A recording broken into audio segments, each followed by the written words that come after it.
Here I am at Hashikura Station. It's day 40 on my pilgrimage around the 108 temples of Shikoku. And I'm pretty beat and I still have a ways to get home. Bangai 14 and 15 are tough to get to. Bangai 15 might be a little easy if I could have stayed at the inn a little bit down from Temple 66, but it was booked. So I'm exhausted. It's a little after 5 and the station, there are only about 7 trains that come a day. The next train comes in about 30 minutes, and then from that I have 2 more transfers, and I don't get back to my station where my hotel is until a little after 7:30. I'm going to try to film this now because I imagine when I get home I'm going to be exhausted. Today was a little bit of Ohenro magic. I set off early and then I got to Mishima Station, and then I had to take a taxi because the buses were going to come late. And there were 2 pilgrims, and one started to talk to me as I was eating my breakfast because I had picked up a yogurt and a banana. I was eating it at the station. And I was like, "So where are you headed?" And he's like, "Sankakuji." But he only walks part of it. So he's going to take the bus to sort of the bus stop and then walk the last 3 kilometers. It turns out he couldn't find a place to stay last night, so he had slept outside. He was a guy in his 70s. So I said, "Hey, I'm taking a taxi. Why don't you hop in my taxi and I can drop you off at the bus stop?" Because I remember the day before when I took the bus, it had stopped at a place in front of Sankakuji. So I knew where I knew the bus that I had taken the previous day was going to stop where he wanted to go. So I dropped him off, and then I got dropped off at the end of the tunnel, and I started the day by walking through the tunnel. And after a couple hours, I made it to Bangai number 14. Tiny little temple. At the temple, I met a buddy from a couple of days. He's hitting the 2 Bangai, 13 and 14, before going to Temple 66. He's not going to go to 15. And yesterday I had seen him at Temple 13, and I left, and then he was so tired he ended up getting in a pickup truck and heading to his inn. And he offered me a ride in the pickup truck yesterday, and I said, "I'm sorry, I don't want to," because I couldn't start where he was picking me up. So yesterday we kind of said goodbye, and I thought that was it. And then I saw him again at the temple. I then spent about an hour at the temple. I filmed the temple. It was kind of an interesting little temple. It's a little X-rated, so look forward to the video on Temple Bangai 14 because it's for couples who are having trouble in the bedroom. But then I wanted to book out some hotels. So I booked 3 nights of hotels for starting Sunday, Monday, Tuesday. And then hopefully tonight is going to plan out from that, but at least I have Sunday, Monday, Tuesday. I still had to call 3 times as many hotels as I needed to because so many places were still booked up.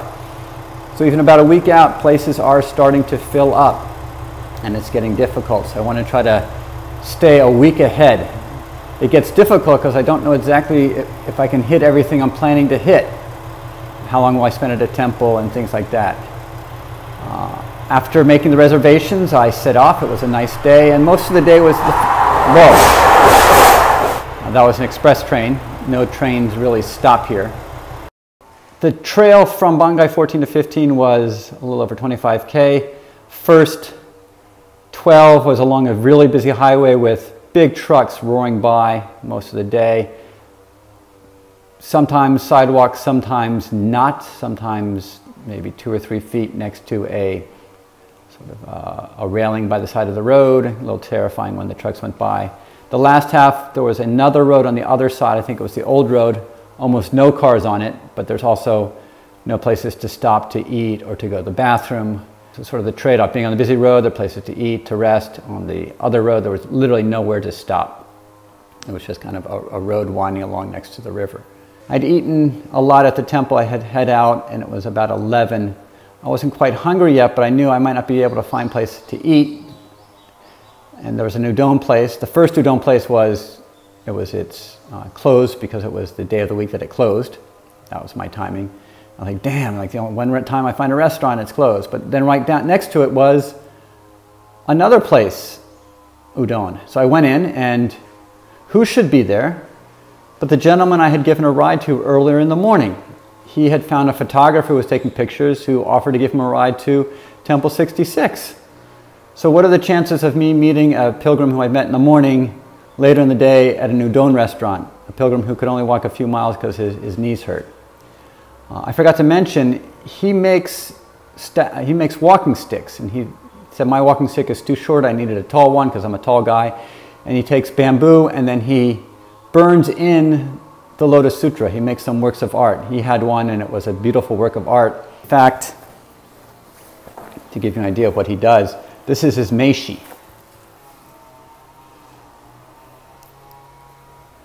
He gave me his meishi.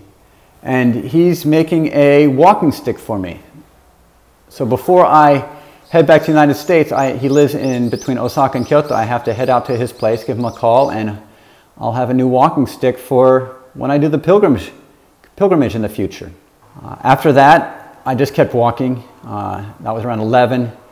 Bangai 15 is in the middle of nowhere.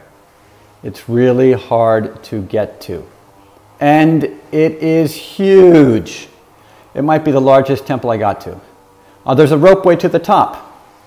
I didn't take the ropeway. I walked to the top. It was 2K, 500-meter ascent. And interestingly, once you take the ropeway to the top, there's still over 300 stairs to get to the Hondo. The place is really spread out. It's kind of a rich temple.